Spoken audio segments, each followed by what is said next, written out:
trying to delve into that as well, because what we're ultimately looking at here is a marriage between what we can document given these fields, now that we know and we have proven that these fields can create some of these more abstract anomalies, as well as how these fields are sometimes interpreted by the human eye, and maybe more importantly, the human brain, in certain people. So, for example, if you go to the Coast to Coast AM website right now, you'll see a short clip of a very basic orb that we produce in a kitchen under ordinary circumstances using an electrostatic generator. But if this were done at an area where someone is seeing a ghost, would that person perceive that field in a way that is unfamiliar to most of us? In order to answer that question, starting next month, we are producing a mass experiment in which we are going to have approximately 100 LEDs, and they are all going to be lined up horizontally in a viewer. And the LEDs on one end will produce infrared light, on the other end ultraviolet, and in between we're going to get as close as possible to every specific frequency of the electromagnetic spectrum. Then we are going to take 100 people. 50 of them claim they have seen a distinct apparitional form, 50 have not. We're going to test them one after the other and see if there is any consistency in the frequencies that those people who claim to have seen apparitions can see versus those who have never seen an apparition. And if indeed we find that there is one frequency or one frequency range that stands out most prominently for those people who have seen apparitions in the past, then we are going to start producing electromagnetic and electrostatic fields within that frequency range to see if we can get closer to understanding exactly what happens when these fields are present that may produce an orb or a mist to a camera, but produce an apparition to the naked eye of some people. That would be an incredible study if you can pull this off. Yes. You're going to Tennessee next month. What's going on there? That's right, actually. There are two places in East Tennessee we've been getting a lot of reports from lately. One of them is a system of caverns called Appalachian Caverns. These caves were owned by both Davy Crockett and Daniel Boone. Civil War soldiers hid out there. Native Americans lived there. Bootleggers had their operations there. And there are tons of reports from people going to these caverns and experiencing ghosts. In fact, just the other day, there was a lady walking through the caves all by herself, and it was pitch black in one area, very cold, and someone or something let loose this blood-curdling scream right beside her. Needless to say, she almost lost control of her bodily functions, and there was absolutely no one there. So we are going into this extensive system of caves. We're going to be navigating at least over a mile of these caves, the areas that are safe for us and experienced spelunkers, seeing if we can document anything below the earth. And then after that, we're actually going to a haunted vaudeville theater in Kingsport, Tennessee, that has a great deal of activity. We hear about theaters all the time. Why would this be haunted? Well, the theater is interesting in general because, over time you have people that are expending a great deal of energy and emotion, and one of your callers earlier alluded to the imprint phenomenon, that if you have enough energy from something dramatic that has occurred, such as a murder or a suicide, it might somehow still reside in the environment residually. Well, it may be no different in a theater, except that this is being created by the human imagination. And the most haunted area of this theater is the projectionist booth.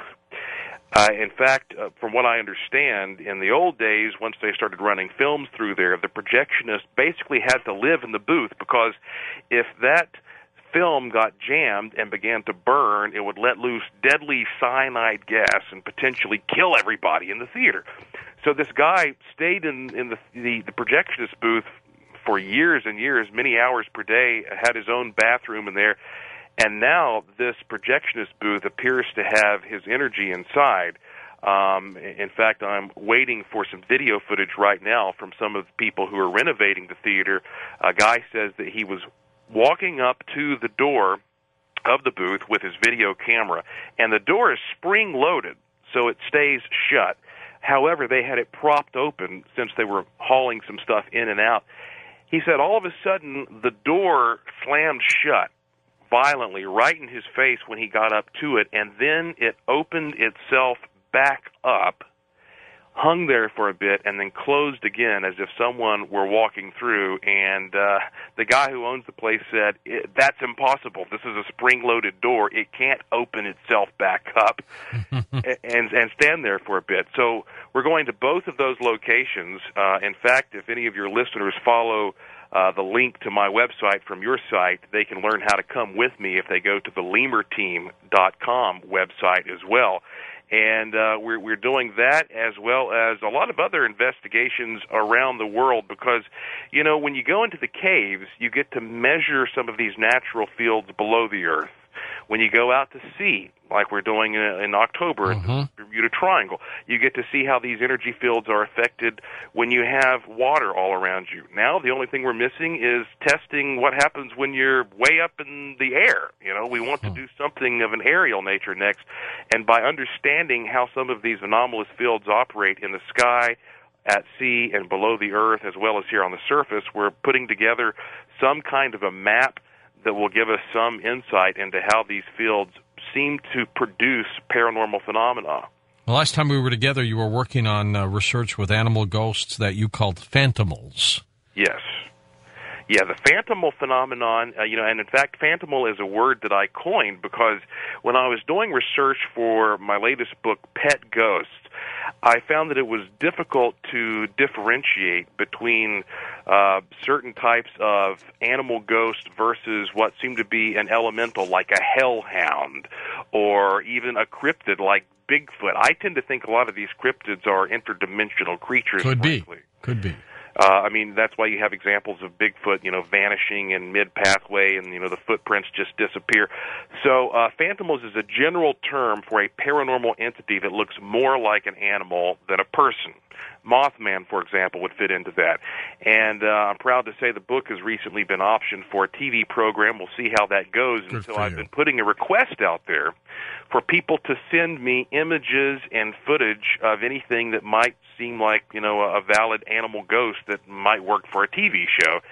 And I've been getting tons and tons of pictures, and what I'm finding is that these creatures that seem to exist in that boundary between normal animals and extraordinary animals are more prevalent than I ever even thought. People just haven't had a place to go with them before.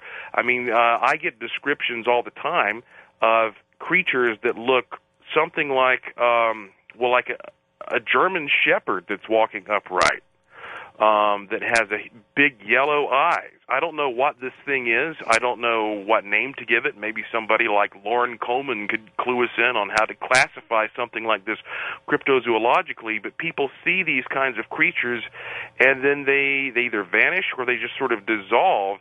And more of these reports are coming to me, and it leads me to believe that there are even more of these creatures that are sort of on that vague boundary between our physical realm and the non-physical realm than we've ever realized before, and it's a bit intimidating, frankly. Well, they may have been around since the beginning of time, for all we know. I would say so, and I think that, many of these creatures that we call, demons or angels or aliens, they could just simply be another life form that exists on a realm right outside what is physical to us. I've often said before, scientifically, you have to realize that physicality itself is a relative thing. One thing is physical to another if they both reside within a similar frequency range that and can resist each other, but there is nothing scientifically that indicates life forms cannot exist in these realms that are non-physical. Stay with us, Joshua. We'll be back. We'll take phone calls with you next on Coast to Coast AM. Okay, now here's the final list of the 10 favorite space movies, according to a poll on space.com. Number 3, 2001: A Space Odyssey. Number 2, Star Wars 5, The Empire Strikes Back. And number 1, Star Wars 4, A New Hope. Josh, tell us before we take...